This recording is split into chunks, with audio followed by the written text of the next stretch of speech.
Bonjour à tous, bienvenue dans cette vidéo hebdomadaire d'analyse technique. Alors cette semaine, nous allons nous intéresser aux valeurs éligibles au PEA suivantes: Kering, Schneider et Société Générale. Alors comme d'habitude, point important, les informations présentées dans cette vidéo ne constituent aucunement des conseils en investissement, celles-ci ont un but purement éducatif.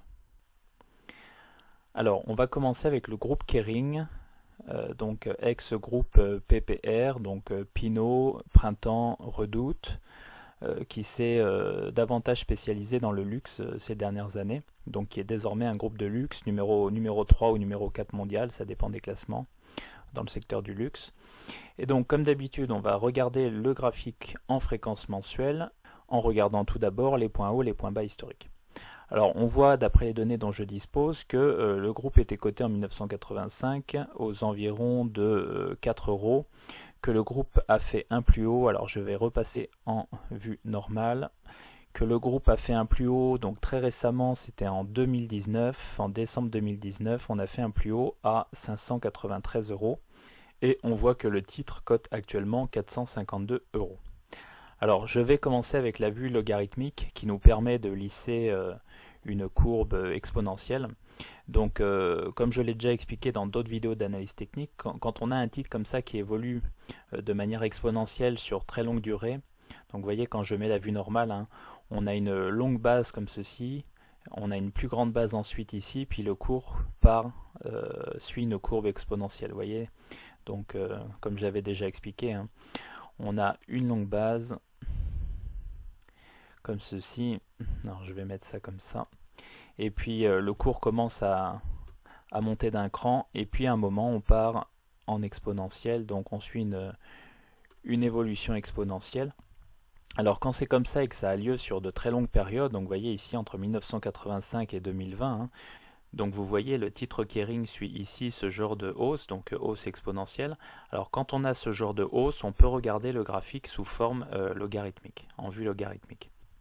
Donc quand on regarde ce genre de graphique en vue logarithmique, ce qu'on voit c'est que le titre évolue à long terme en suivant une pente assez régulière.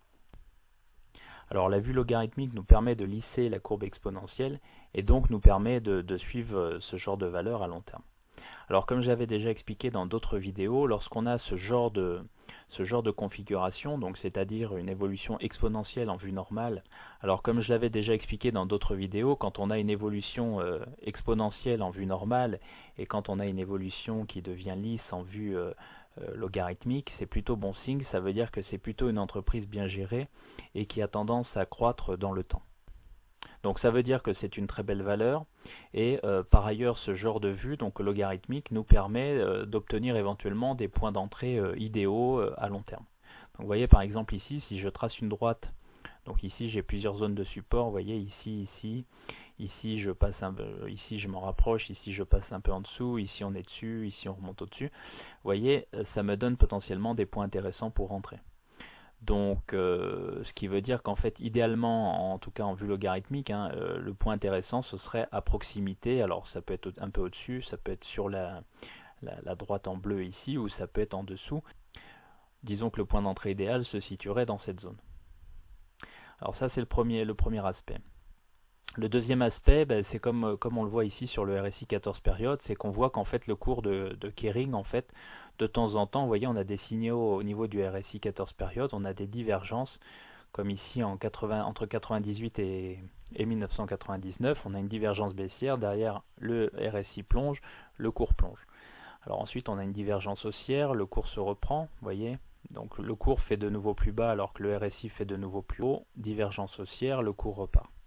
Et ainsi de suite, d'accord, sur toute la période. Alors plus récemment, ce qu'on voit, c'est que... Alors ce qu'on va faire, c'est que je vais remettre la vue normale et je reviendrai en vue logarithmique pour conclure ma présentation sur Kering.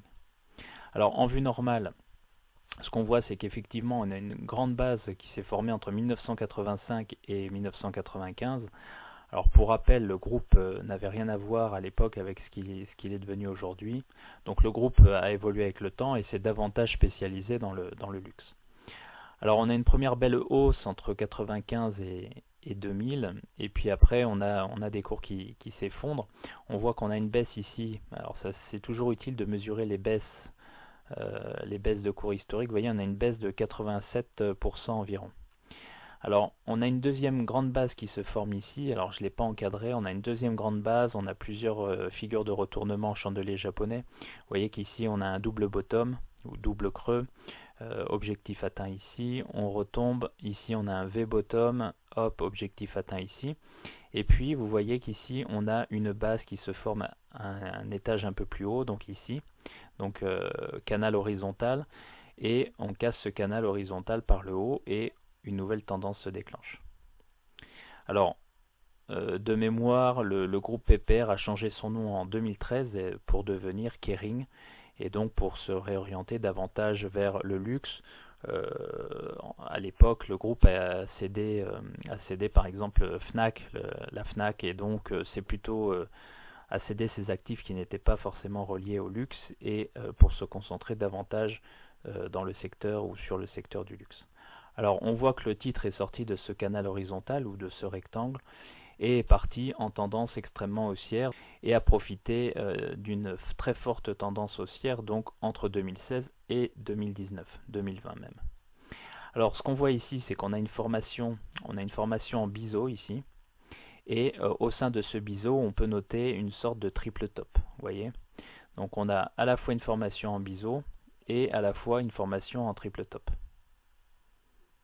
Alors ce qu'on voit ici, vous voyez comment j'ai tracé mon biseau. Ce que j'ai fait en fait, c'est que je prends, ici je me base sur les chandeliers japonais, donc je prends les points hauts des chandeliers japonais, donc il me faut 2 points hauts pour tracer un segment, donc j'ai un point haut ici, un point haut ici, et donc ça veut dire que quand le cours dépasse ce point haut, je ne vais pas modifier, je ne vais pas faire ça, mais je vais garder mes 2 points hauts initiaux.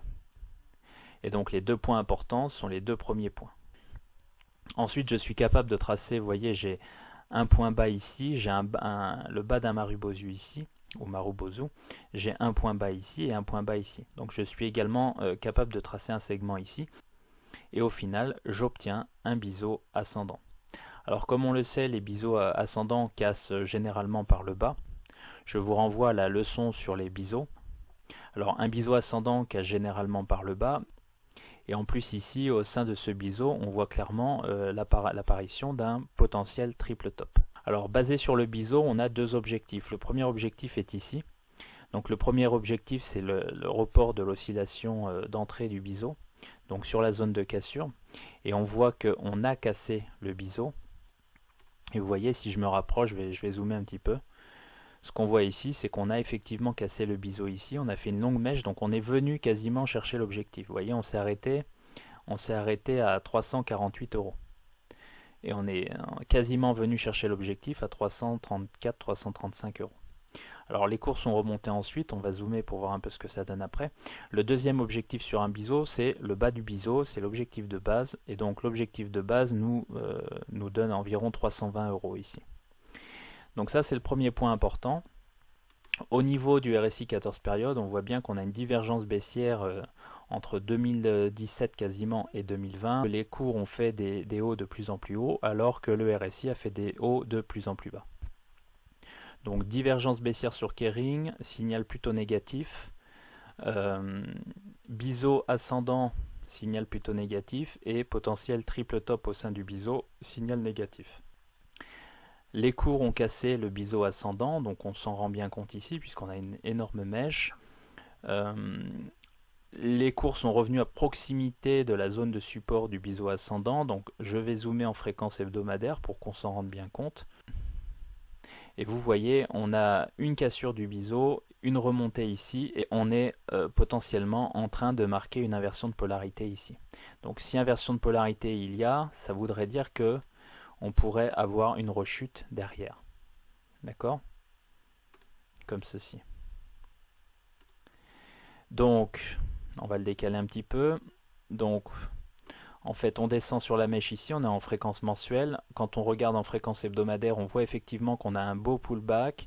On a un retest du support ici, et donc qui est en train de marquer une potentielle inversion de polarité, ce qui voudrait dire que le cours de Kering pourrait redescendre chercher l'objectif ici à 335 €, puis le deuxième objectif à 320 € environ.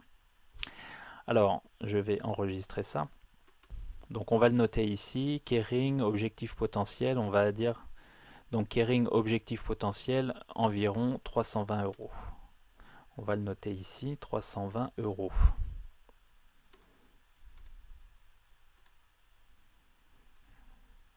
Comme ceci. Alors sur Kering, 3 signaux plutôt baissiers. Alors vous voyez les moyennes mobiles ont joué leur rôle. Hein. Donc les moyennes mobiles exponentielles ont joué leur rôle. Vous voyez, on a pénétré, on a rebondi, ça fonctionne un peu comme des élastiques. Il faudra voir ce que ça donne dans les semaines qui viennent pour voir en fait si on redescend ici et si on est capable de descendre sous la zone de moyenne mobile 52-55 périodes qui serait beaucoup plus baissier que pour le moment. Voilà, alors quand on revient à la vue logarithmique, ce qu'on voit, c'est qu'on a une potentielle zone de support en bleu, comme ici, vous voyez, qui est touchée à 1, 2, 3, 4 reprises, même à de multiples reprises ici. Et vous voyez que parfois on a une sorte d'overshooting, donc c'est-à-dire qu'on, comme ici, hein, en 2008-2009, on a un cours de Kering, enfin on a le cours de Kering qui passe complètement à travers cette zone de support potentiel. Donc ça veut dire quoi? Ça veut dire que idéalement, si pour quelqu'un qui souhaiterait se placer sur la valeur, idéalement il se placerait sur la valeur dans cette zone. Donc on va dire à un cours compris entre 240 euros et 160 euros environ. Donc plutôt dans cette zone et pas forcément dans cette zone de prix qui semble être a priori élevée. Après, si on compare les deux points hauts, on va regarder au niveau du RSI ce que ça donne. Si on compare les deux points hauts pour voir ce que ça donne, il n'y a pas de divergence, donc ça c'est plutôt bon. Ça c'est plutôt bon signe. Voilà, donc ça c'était pour Kering. Attention à la divergence baissière ici, attention à la figure ici de retournement. Et attention au potentiel retour à la moyenne. Alors une moyenne tracée ici via une zone de support, hein, c'est pas une réelle moyenne, mais on pourra avoir un retour sur cette zone ici à horizon quelques trimestres, quelques années. Voilà, donc ça c'est pour Kering, donc très belle valeur, mais peut-être un peu cher ici, donc à voir un peu ce que ça donne dans les trimestres qui viennent. Alors on va passer une deuxième valeur qui est la valeur Schneider et qui m'a été demandée, donc on va regarder ça tout de suite, Schneider. Donc on va mettre Schneider ici, voilà, comme ceci. Alors on va enlever ça. Voilà, donc là on est sur Schneider et vous voyez c'est exactement la même chose, hein, je l'ai placé en vue logarithmique. Très belle valeur. Alors vous voyez c'est comme pour Kering, hein, si je la mets en vue normale, on a une base, une longue base ici qui se forme et puis on a un cours qui commence à monter à l'exponentielle. Et donc en vue logarithmique, on a une croissance assez régulière au fur et à mesure du temps qui passe. Et ça, c'est synonyme d'une belle valeur de long terme. Alors comme pour Kering, hein, la même chose.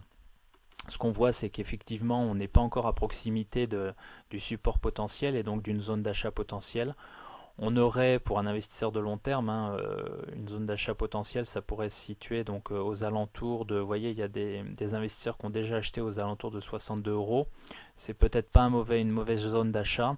On pourrait descendre un peu en dessous, donc on va dire entre 62 euros ici et 50 euros ici, vous voyez. Donc on a une zone ici qui pourrait potentiellement être intéressante. Alors ce qu'on va faire ici, c'est qu'on va mettre un petit point de repère. Je vais mettre un petit carré comme ceci. Vous voyez, voilà, ça c'est pour nous donner un point de repère. Voilà, ça c'est pour nous donner un point de repère pour se dire si jamais le cours de Schneider revient dans cette zone, il faudra regarder un peu la valeur et il faudra regarder les fondamentaux. Alors j'en ai pas parlé pour Kering, mais c'est la même chose, hein. Si jamais le cours revenait dans cette zone, il faudrait quand même regarder les fondamentaux pour voir si les fondamentaux de l'entreprise n'ont pas changé. C'est toujours la même chose. On voit que cette zone a bien fonctionné par le passé. Donc zone de support en 87, zone de support pendant la crise 2008-2009, et donc potentielle zone de support, et donc pour un acheteur à long terme ça peut être intéressant dans cette zone donc située entre 53 et 58 euros environ. D'accord. Alors c'est à la grosse louche bien entendu, hein, on peut descendre un petit peu en dessous et puis remonter. Voilà. Le point important c'est de toujours regarder les fondamentaux pour voir si ceux-ci n'ont pas changé. Ça c'est un point important. Alors si je regarde rapidement la vue normale ici, vous voyez, donc on a ici une montée en flèche. Alors si je regarde la valeur ici, vous voyez on a une très belle montée, on a une hausse peut-être potentiellement un peu trop rapide ici, on a un beau throwback ici, et en vue hebdomadaire on va quand même regarder ce que ça donne. Je vais zoomer un petit peu sur la valeur, voilà, on a un magnifique gap baissier ici, donc ça c'est pas très bon signe. Un magnifique gap baissier entre 89 et 85 euros, donc ça ce sont des gérants de fonds qui ont juste vendu, procédé à des ventes au marché et qui ont un peu paniqué sur la valeur. Le cours s'est repris depuis, vous voyez on a fait un plus bas à 62 euros, on est remonté ici, on est en train de faire un pullback au niveau, donc on est en train de faire un pullback au niveau de la zone de gap qui va fonctionner ici comme une zone de résistance potentielle. Donc ça c'est plutôt mauvais signe on va dire. Donc ça c'est plutôt mauvais signe on va dire. Donc voilà, on va mettre le gap ici. Voilà, matérialiser le gap ici comme ceci. Voilà, on a une belle zone de gap comme ça. Donc voilà, potentiel pullback au niveau du gap, mais je ne suis pas convaincu qu'on puisse remonter beaucoup plus haut que 85-86 euros. Éventuellement, on pourrait essayer de combler le gap, mais ça va être très compliqué quand même. Donc ça, c'est pour Schneider. Il faudra voir un peu ce que ça donne ensuite. Alors, en vue mensuelle, vous voyez, donc il ne faut pas tenir compte de la droite en bleu ici, puisque cette droite sert uniquement pour la vue logarithmique. Donc vous voyez, on a bien rebondi ici sur la moyenne mobile exponentielle 52-55 périodes. Ça a joué son rôle d'élastique, hein, vous voyez. Quand on est au-dessus et qu'on revient sur ces zones, souvent ça sert d'élastique. Ça sert de support, on rebondit dessus. Quand on les reprend par le dessous, par contre, ça sert parfois de résistance. Là, c'est pas vraiment le cas. Vous voyez, ça peut arriver ici, par exemple. On casse ici les moyennes mobiles exponentielles, on revient faire un pullback, et puis vous voyez, là, ça devient une zone de résistance. Donc ça peut rester zone de résistance pendant quelques années quand même. Voilà, donc ça c'était pour l'action Schneider, donc Schneider Electric. On gardera quand même la vue logarithmique pour se dire qu'éventuellement il peut y avoir potentiellement des choses intéressantes à faire dans cette zone. Voilà. Allez, on va passer à un dernier titre, donc on va passer au titre Société Générale. Donc j'ai reçu des demandes pour Société Générale également, donc on va regarder ça. Donc on va aller taper ici Société Générale. Voilà, donc on m'a demandé un peu ce que ça donnait, puisque j'avais parlé de BNP Paribas, de Natixis, de Crédit Agricole, et donc ici on va regarder le titre Société Générale. Donc ce qu'on voit ici sur Société Générale, alors il y a pas mal de choses intéressantes à dire. La première chose ici, vous voyez, récemment on avait une divergence baissière, donc toujours en fréquence mensuelle, hein. On avait une divergence baissière. Alors ce qu'on voit ici, c'est que le cours en fait a commencé à coter, donc en 87 à 13 euros. On a fait un plus haut aux environs de 145 euros, donc au sommet de la bulle immobilière et juste avant le début du déclenchement de la crise des subprimes aux États-Unis. Et on cote désormais à 12,80 euros. Donc vous voyez, en fait, on est revenu sur le cours d'introduction en bourse de Société Générale. Alors, il y a plusieurs choses intéressantes à dire. La première chose, c'est la suivante, c'est qu'en fait, le cours a évolué, vous voyez, dans un canal haussier en violet ici, de 1988 à 1998, donc pendant 10 ans. Et puis après, le cours est sorti de ce canal haussier par le haut, avant de faire un throwback, retester ce canal et de remonter comme ça à la verticale. Alors, comme je le répète souvent dans mes vidéos d'analyse technique, hein, quand un cours monte à la verticale pendant quelques trimestres, quelques années, c'est souvent très dangereux et ça ne dure pas forcément très longtemps. Donc on a un retournement ici, on a une sorte de double top, donc on a un tout petit top à gauche, un grand top à droite, mais c'est une forme de double top qui ressemble quasiment à un V-top d'ailleurs. Donc basé sur ce double top, on avait un objectif maximal ici basé sur le grand top, situé aux environs de 63 euros. Donc on voit que le cours de Société Générale est venu chercher cet objectif. Des acheteurs se sont présentés dans cette zone. Ça n'a pas suffi. Le cours est reparti à la baisse et on est redescendu dans cette zone. Alors on voit également qu'en fait si on se base en fait sur les cours entre 1987 et 1997, on a également une sorte de canal ici. Donc on a une base ici, alors on a une fausse base, pourquoi? Parce qu'on n'a qu'un point de contact en bas, donc il faudrait voir en fait, on n'a qu'un point de contact en bas, mais on a de multiples points de contact en haut. Et on a également un point de contact ici sur un throwback. Ce qui me dit que cette zone en fait potentiellement en orange est une zone intéressante actuellement. Pourquoi? Parce qu'on voit que cette zone a servi de point de contact en 1998, mais également en 2009, point bas de 2009, également pendant la crise des dettes souveraines, donc en 2011-2012, hein, et on voit que ce point a été testé également en 2019, et maintenant on voit que le cours de Société Générale se trouve dans cette zone. Donc je pense qu'a priori cette zone en orange va être une zone qui va être travaillée dans les mois et les trimestres qui viennent. Alors le cours en fait, vous voyez, est venu redescendre ici. On avait ici en violet un canal haussier, donc qui a servi de support juste ici. Alors je vais zoomer un petit peu pour qu'on le voit. Vous voyez, on est tombé ici, il a servi de support, on a rebondi, on est passé en dessous, avant de faire un pullback au niveau du canal haussier, et vous voyez qu'ici, ce canal haussier a servi de zone de résistance, d'accord? Le cours de Société Générale a été repoussé dans cette zone. Donc on a une inversion de polarité ici, c'est-à-dire qu'on descend, on fait un pullback, on est rejeté, donc inversion de polarité. On a retenté de remonter à proximité de ce canal, on a eu un nouveau rejet dans cette zone, et on a une troisième tentative ici dans cette zone en 2017 avec un nouveau rejet. Donc on a une inversion de polarité ici, et on a un rejet ici et ici, donc deux rejets. Ça veut dire qu'au total on a 3 rejets au niveau de cette zone de résistance. Donc ce qui veut dire que cette zone est une zone de résistance majeure. Alors on observe également un autre élément important, c'est qu'en fait ici on peut déterminer un rectangle, donc un canal horizontal, c'est-à-dire que les cours de Société Générale évoluent en fait au sein de ce canal horizontal depuis 2008.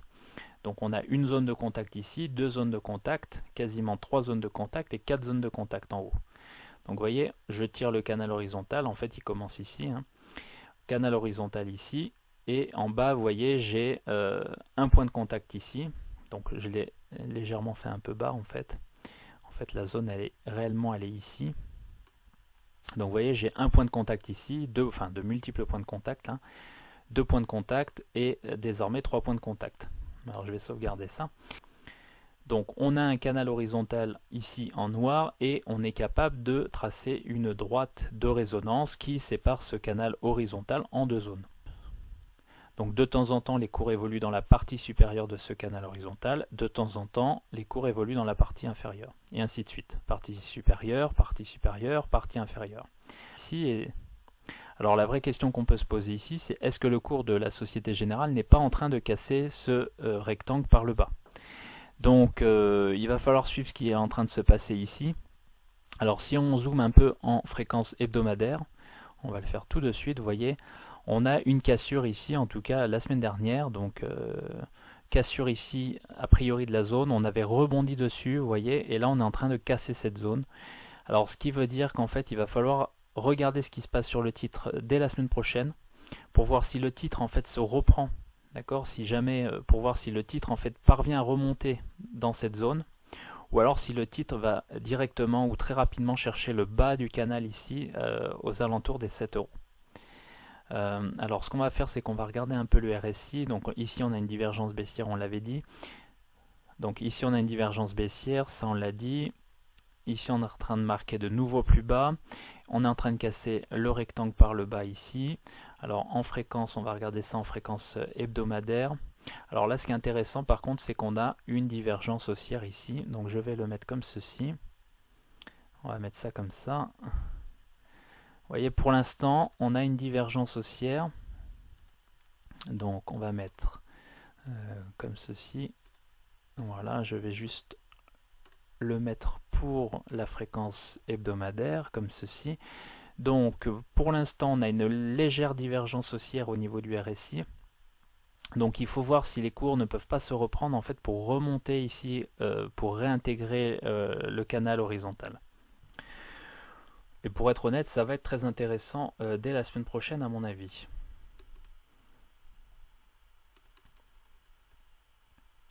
Alors on voit également qu'on a un gap baissier ici, donc ça va être intéressant aussi. Ce qui veut dire que pour réintégrer le rectangle, il va également falloir repasser au-dessus de ce gap baissier. Alors ça va être intéressant, on va le laisser comme ça. Voilà, donc j'ai légèrement décalé la zone de support qui est ici. Alors, les cours sont ici à 12 €. On a dit qu'on pourrait descendre dans la zone des 7 €, 7,30 €. Donc on va noter ici que potentiellement Société Générale, en cas de dégradation du marché, pourrait aller chercher les 7,30 € environ. On va le noter ici.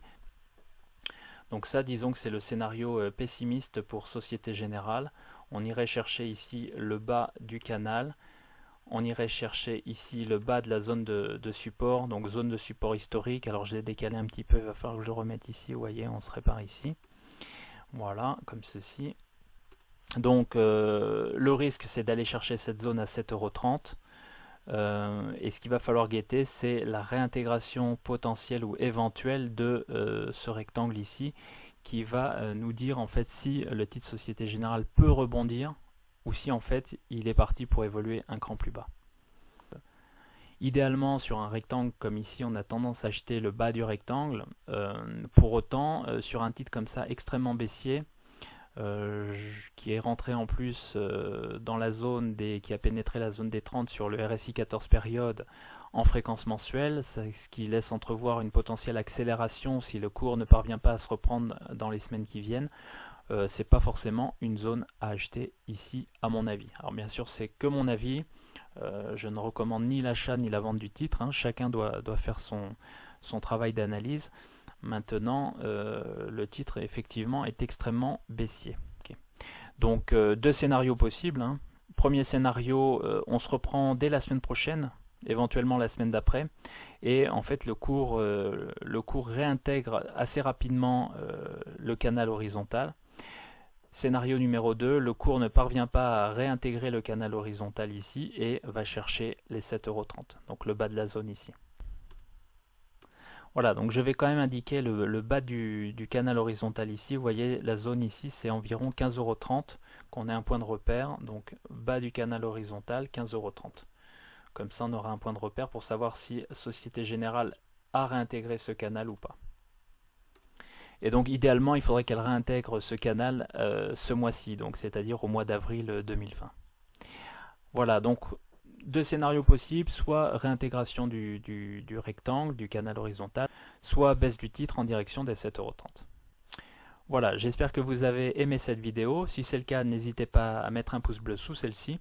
Si vous ne l'avez pas encore fait, je vous invite à vous abonner à la chaîne et je vous dis à très bientôt pour de nouvelles vidéos. Allez, merci.